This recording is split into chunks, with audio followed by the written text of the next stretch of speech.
Battery কি আর পানি ঢুকছে? ব্যাটারিতে ভেপ ঢুকছে।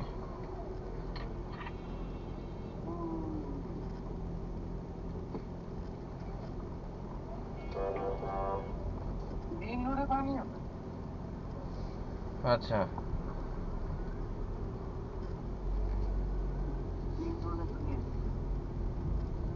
মেইন রোডে পানি আছে তাই না? আচ্ছা, বুঝতেছি না তো তাহলে কি করবো।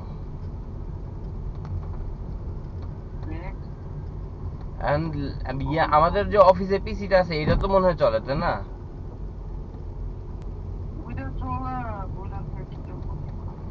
আমার তো আর ক্লড তো আজকে গেছে গা, সো ক্লড নিয়ে কাজ করে লাভ নেই। আজকে ক্লড 13 তারিখ না? হ্যাঁ, আমি যা যা করা দরকার কইরা